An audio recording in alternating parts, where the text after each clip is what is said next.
bienvenidos a su canal de Red de Capacitación. Estamos hablando con el pastor Hans sobre su vida. Ya hemos hablado, bueno, ya él nos ha comentado acerca de su infancia, de su adolescencia y juventud, y ahora nos va a hablar de la etapa en la cual él recibe al Señor en su corazón, acepta a Cristo en su corazón y es llamado al ministerio misionero de predicación, como escritor, como compositor, bueno, tantas cosas que el pastor nos va a comentar, ¿eh? Muy bienvenido, pastor, ¿cómo está? Y coméntenos entonces cómo continúa este testimonio. Pues hola Timoteo, gracias por tenerme otra vez para finalizar esta pequeña serie. Bueno, después de que Dios me haya hablado audiblemente en la playa de California, yo sabía que existía Dios, pero no me había convertido. Eso sucedió un año después, cuando ya llegué a Guatemala. En el tiempo por el medio conocí México, me enamoré de una mexicana, decidí que ese es el camino, la verdad y la vida, aunque no era cristiano. Y decidí vivir en México y para vivir en México tenía que aprender español.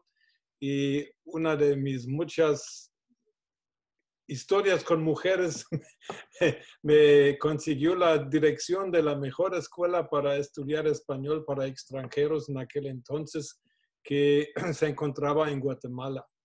Entonces yo desde Alemania escribí a Guatemala para ver si podía estudiar español unos 2 meses. Y en el día del San Valentín de 1979 emigré. La finalidad era ir a México, estudiar en la universidad y vivir allá con la novia, pero nunca se dio nada de eso.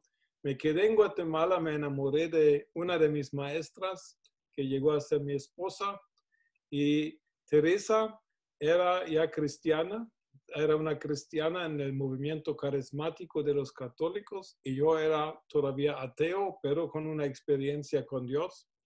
En fin, que ella me habló de Dios y al mismo tiempo encontré a uno de mis primeros mentores espirituales, el señor Elías Tepper, que es muy conocido en España por su ministerio Betel Internacional. Y él me evangelizó por primera vez preguntándome si conocía a Jesús. Yo decía que no.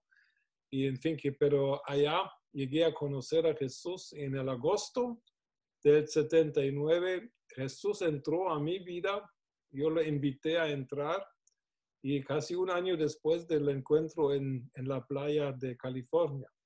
Y después las cosas fueron relativamente rápidos. Me fui a nos casamos al año con Teresa, y después fuimos con Juventud con una misión, un tiempo en Arkansas, en los Estados Unidos, otro tiempo en el 82 a Colombia. Y sentí que Dios me estaba llamando a predicar, y ya desde el principio sentí que mi inclinación y mi don era más en el área de la enseñanza. Y en eso conocí al pastor Julio Sosa en Guatemala, y con él fundamos una iglesia a finales del 83 en Huehuetenango, Guatemala, una iglesia que todavía existe, aunque después de 30 años se dividieron lastimosamente, pero sea, como dice Filipenses 1, siguen predicando los dos lados. Fundamos también una escuela, un colegio cristiano en el 89. Yo estuve junto con Julio dirigiendo la iglesia como copastor 6 años, y en eso Dios me llamó a Alemania con Teresa. Llegamos a Alemania 5 días después de la caída del muro de Berlín, que fue un tiempo difícil en Alemania. Nos tardamos 14 meses para conseguir un lugar donde vivir con nuestras 2 hijas que habían nacido. Y en Alemania, según yo, iba a fundar otra iglesia, pero primero Dios me paró, y por casi 8 años estuve fuera del ministerio de tiempo completo. Aprendí un nuevo oficio, empecé a trabajar, y Dios quería enseñarme cómo funciona Alemania, porque después de 11 años en Guatemala ya no era tan alemán, era alemanteco tal vez, pero no tan alemán. Y entonces Dios me enseñó cómo es Alemania, y cuando ya había aprendido mucho, Dios me permitió volver al ministerio, primero de copastor y luego en el año 2000 fundamos la primera iglesia en Alemania y en el 2004 la segunda y la dirigí 16 años y he estado viajando. En este tiempo prediqué en más o menos 13 países del mundo físicamente, ahora por internet ya son más. Por internet ya prediqué en como 28 países. He ido a la India a predicar 3 veces y desde hace 3 años me dedico solamente a la enseñanza, a escribir libros y salgo de viajes por motivos de salud, no salí tanto, pero renuncié de pastor hace 3 años y medio y realmente desde entonces estoy hablando a más gente que nunca en toda mi vida. Y yo lo considero realmente una gracia de que un ateo alemán perdido, como completamente perdido, llega a ser alguien que pueda predicar la palabra de Dios. Es un privilegio, es un honor, y yo me siento todavía humillado de poder hacerlo, porque de merecer, no. Un privilegio hermoso de poder servir a Dios. ¿Y qué palabra le podría dar a los jóvenes ministros, ¿no? A aquellos que quieren comenzar a servir a Dios también tiempo completo o medio tiempo?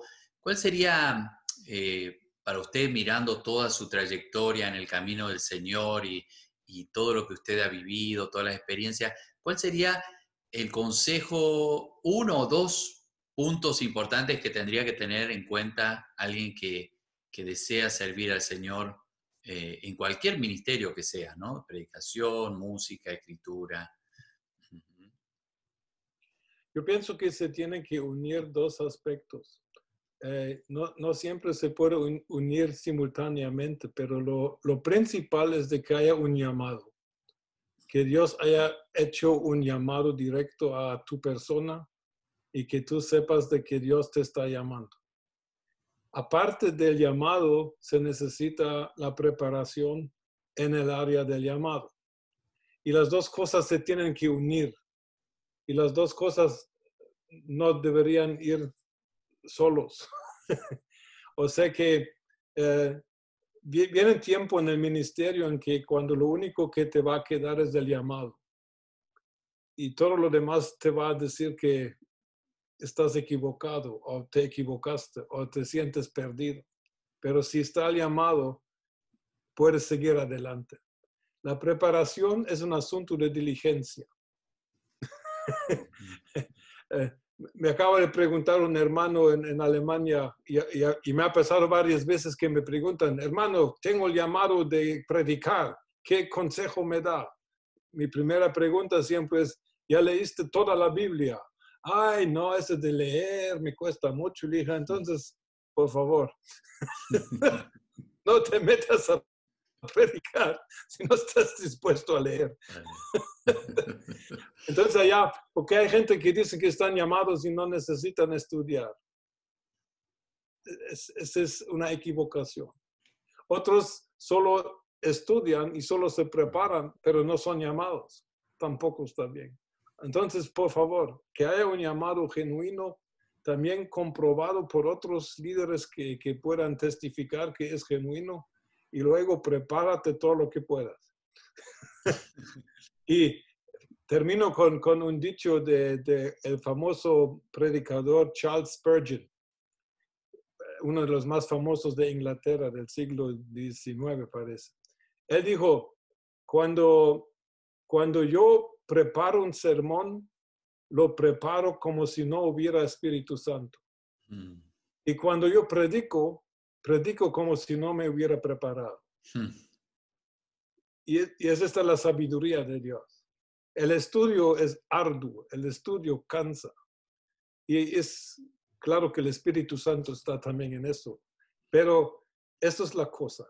Tienen que venir las 2 cosas. Y si se unen estas 2 cosas, no hay nada que pueda ser imposible, como dice la Biblia.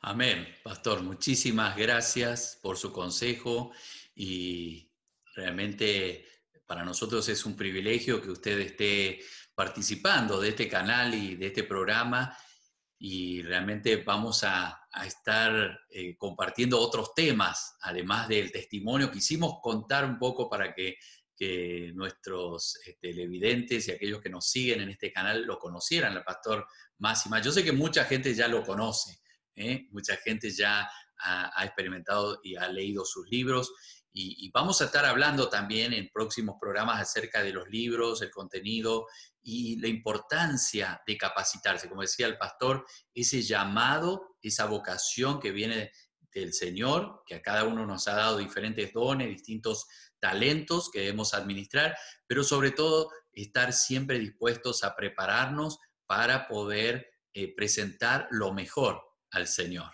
Amén. Así que le agradecemos infinitamente al pastor Hans por este testimonio, y no se pierda próximos programas, porque vamos a estar hablando sobre diferentes temas, diferentes aspectos de la Biblia, de los libros que el pastor ha escrito y de las reflexiones que el pastor puede compartir con nosotros. Muchísimas gracias al pastor Hans. Muchas gracias a ustedes por seguirnos semana a semana en estos programas. Y les recordamos, como siempre, Dios te ama y nosotros también. Hasta pronto.